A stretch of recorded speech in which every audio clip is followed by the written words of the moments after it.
Hello. Today we will be taking apart this Northrock XC29. It's a lower mid-range mountain bike. It's from Costco. I think they retail for $550 right now in Canada. This one's about 10 years old. It was destined for the scrap heap, so I'm going to see if I can salvage it. The first thing I'm going to do is I'm going to take off these lever clusters. It's got the shifters, it's got the brake handles. So I just loosen that all up. However, I won't be able to get it off because the grips are in the way. I realize that right now. So I try and take the grips off. This takes me a good while, and I'm not going to make you watch all that, so we'll skip that part.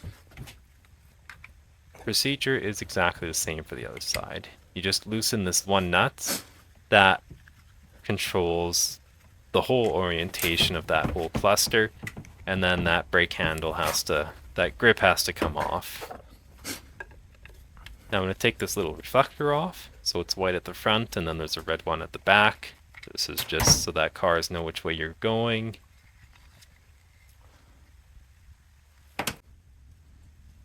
That was loose, just wanted to show that. I'm also taking off this cup holder. It's not original to the bike, we put it on after. Now I'm taking off the whole seat, so I loosened the quick adjust. I'm going to take the seat out, quick adjust out, all that's getting cleaned, so it comes off the bike. Now I'm dealing with the rear calipers, so these were Loctite in. Took some effort to get the bolts free, but there's just two bolts, you unscrew them. That's what the bolts look like. Now I'm loosening out the other one and taking it off. Freeze the whole assembly. This is the routing for the assembly. Just along the frame there. And to the handle. These are the clips that hold it in place. This is how I remove the cable housing. It just pops out straightforward. These are the front calipers. These come off exactly the same as the back ones. You just have to loosen these two bolts, and then you can remove the calipers. Again, they're Loctited.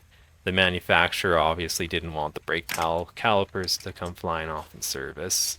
That's what you see. That's the blue on these bolts that you can see in the video. And it's free.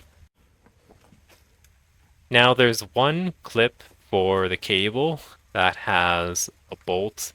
So that's what I'm undoing here. That's why I decided to show it, as it's kind of a bit of an unusual thing. There's a good view of it. Nice shiny, probably chromed bolt. Stainless steel perhaps.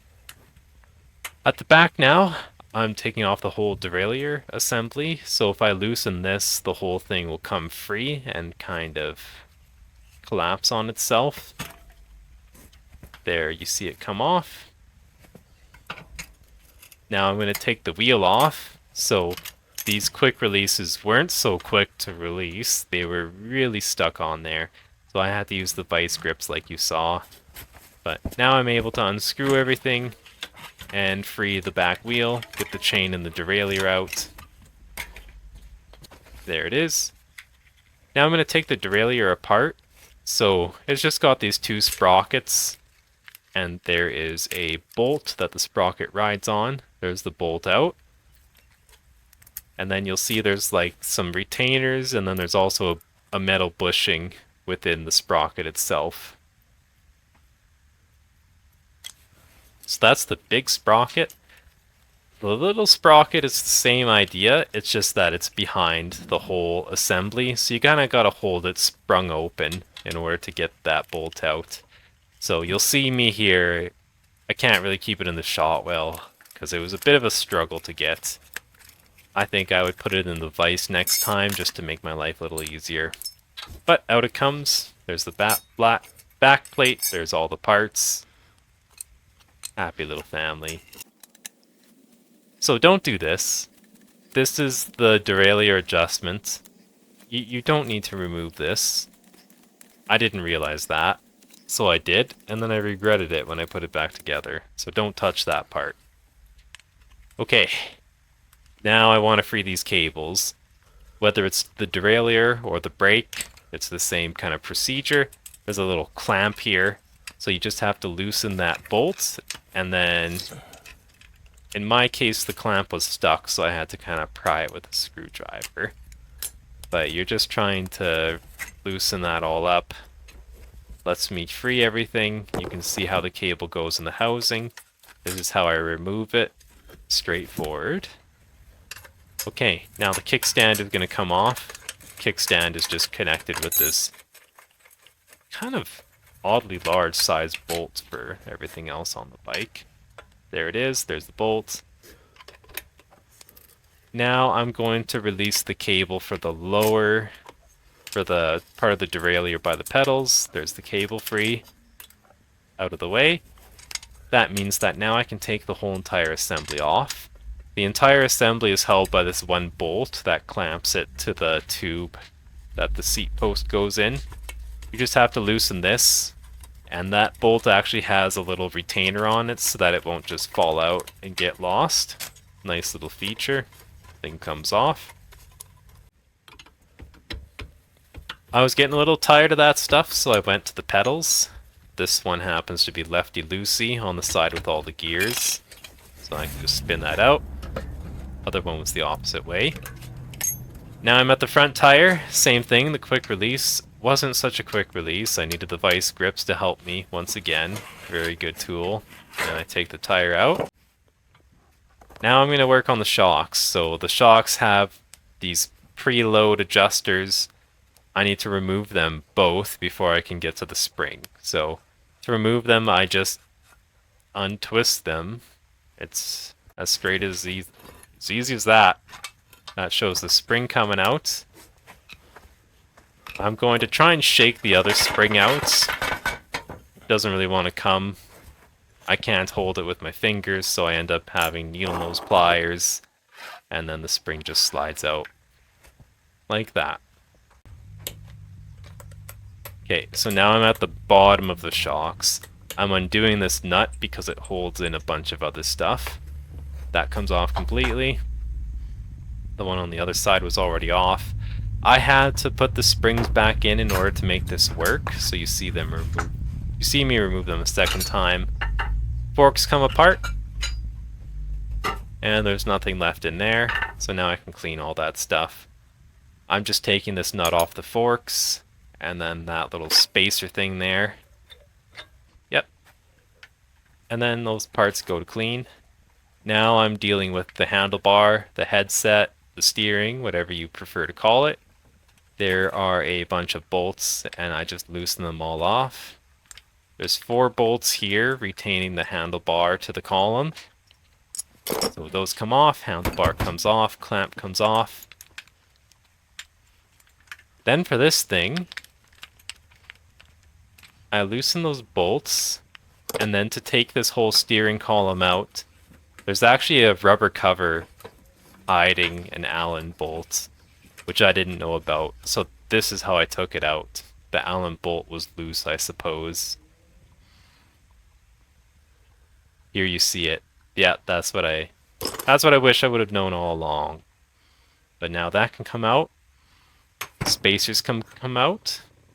There's a fairly big one. Black, red, black. There they are. And then there's a seal. And then there's some other components. Basically a race for the ball bearings and a little expander ring. And then that lets me free this whole thing. The forks come out and the frame is left behind. And this shows the ball bearings. Not the worst I've seen. Now I'm over at the pedals. I'm turning the Allen wrench with an actual wrench fitted to it, because these were pretty stubborn and I didn't want to ruin my Allen wrench. So all you gotta do is unscrew this bolt, and then that will make it so that you can take the pedals off. These were seized on though, so I have to take them off later. Here I am on the drive side. I've got my Allen wrench once again, and I'm just unscrewing this bolt so that I can take the pedal off. Out it comes. I've now changed my focus to the brake calipers. I want to get these cables free. So, same as the derailleur, it just has a little clamp style thing. So I loosen that screw, cable still won't come out, struggling with it. Okay, good, I can just pry it open. Wonderful. Now I can screw out this tension adjustment and oh, no, doesn't want to go. So this happens occasionally, and I don't want to cut the cable or take the termination off. So I just work it over with the pliers. I make it about as round as I can, and that lets me work it out. So you'll see me kind of finagling things to push it through, but I free it. This is the other brake. It's the exact same procedure, except that one came out nice. Oh, that was the derailleur. This is the other brake. So I'm going to loosen off the cable, loosening that nut. Once again, I have to use a screwdriver to pry that little clamp loose that was holding the cable. The cable tension adjustment comes off, and then this gets pushed through the hole once I straighten out the termination. And it's free. Now moving up to the shifters, I want to take a look at these guys. So I can take the little covers off. You'll see me unscrewing those.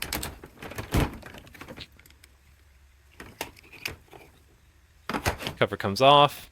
Inside looks fairly clean.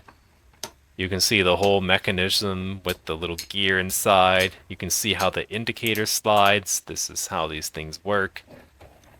I'd call it a pretty intuitive system, although I couldn't figure out how to entirely disassemble it. I'm taking the cable out because I want to clean that. So this is the method for taking the cable out. It's like a little bit like a puzzle, but it's not that bad to figure out. Now on the other end, I'm taking this cover off. Gonna examine the big lever. Looks good. Nice and clean, so I'm happy with that one. The other shifter though, you can see there's a lot more metal particles in it. This is the 7-speed side. So I'm definitely glad I took these apart, because I was able to clear that metal out of there, and then I was able to grease them when I reassembled it so that they'll work properly. So even on this side, it's a little suspect. It's dirtier than it should be. There's some shiny metal bits. I don't like to see that. Again, I'm going to take the cable out. This is so that I can grease the cable, or oil it rather. That comes free, slides on out, bye-bye. And now I've decided to go back to the wheels. So I've got my front wheel, I'm taking out the quick release. Quick release is out, that's how it works. I'm taking these rubber seals off. Those are important to keep track of. You definitely need those if you want your bearings to last any amount of time. So the seals come off. This is going to let me get at the nuts that control the tension on the bearing. I'm able to break the seal on those nuts and then spin them off. It's also going to let me free the spindle, and then the ball bearings are inside just loose, and those are going to come spilling out onto the floor. So if you're doing this, maybe put a tray under there. Here I am with my screwdriver.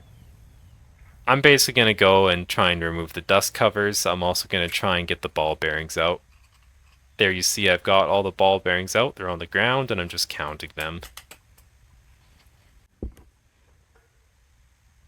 Here I am removing some dust covers. Just got to make sure those are interlocking when you reinstall it. Another dust cover. And I'm on the back tire. I'm removing the quick release now. I'm going to discover though that the rear axle was broken. So yours should just come out with the quick release. It shouldn't come out with the whole axle assembly the way mine will. Also that nut, its little plastic cap fell out. So here you see the broken axle. It should be one piece.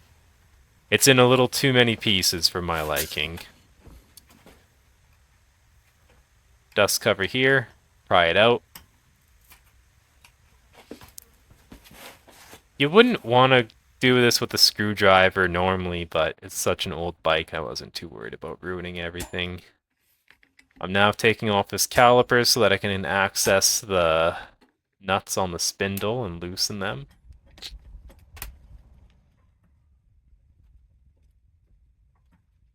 So that comes out. Now I'm going to work on the freewheel. I do this wrong. I don't know how I got the free hub off.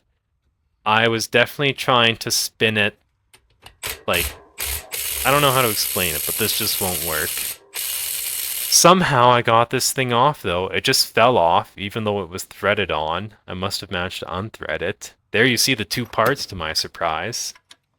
But I'll take what victories I can. I didn't ask too many questions. And then I moved on to taking out this threaded bit here. So I got it loose and then I'm able to just spin it out with a nail until the threads got misaligned at the very end. It is a race for the bearings. There's so many little bearings. A bunch of them fell on the floor. There you see me bent down picking them up. Yeah, there's a bunch of tiny bearings in this freewheel. And I suspect this was serviced at some point and not the best, so I'm not going to actually quote how many bearings were in here. I would look up an actual service manual. Now I'm trying to disassemble the rest of this hub all the way because I plan to sonic clean everything. So that comes out. There's my hub and everything. All my ball bearings. I'm looking for some, trying to make sure I don't lose any. This is how I clean them, rolling them between two sheets of paper. There were a total of 3 spacers on this hub. So you saw one just fall on the table. I'm now wiping it off. Any parts that are greasy, the way I clean them is I wipe them off and then I put them in the sonic cleaner. It works a lot better than putting them in greasy. The more you can remove with the towel, the better. Here you're going to see those 2 spacers. There was also a third one that had fallen off earlier. Now I'm going to try and remove the cranks. I've got my tool. It threads into an area that was being protected by the rubber seal on the bolt. So I thread the big part into that, and then the tool spins inside of it and kind of pries off or pushes off the crank. These cranks were very reluctant to come off though. I really had to force them. Like, it took all my strength and it made my arms sore the next day. Here, I've got them loose. I did a lot of stuff off camera just because of how difficult it was. Here I am removing the tool. Because of just how great a force I had to apply, I'm pretty sure it was beyond what the tool was made for and it kind of got stuck, but I got it out. Here's another area, these bottom bracket shells. I tried using just the cold chisel. That didn't work at all. You need the tool. You need the special spline tool. You're not going to get these off without destroying the bike any other way, from what I can see. So there's a shell on both sides. One is righty-tighty, the other one is lefty-tighty. There's the whole bottom bracket assembly. If you're able to hear the sound of it spinning, it sounds grindy. Definitely glad I took it out to service it, because it was messed up. Now I'm removing the shell on the other side. This one's lefty-loosey. And this appears to be the left side of the bike. So just unscrewing that shell with my special fancy tool that fits my 1/2-inch breaker bar. Out it goes. You can see the whole thing here. Yeah, that noise doesn't sound good, does it? It sounds very bad. And here you see all the different seals. So it was fully sealed and everything. It just got worn too much. I'm now trying to free this bottom bracket from its shell. And I've got it out. And with that, all the parts are loose, all the parts are disassembled. I'm ready to clean everything. So the next procedure is I throw everything in the sonic cleaner. I degrease it. I take everything apart like you see here. I take the seals off wipe them down, clean them all, and then I will be able to reassemble it. So I hope this video helps you if you've got a bike like this. Thanks for watching, and have a great day.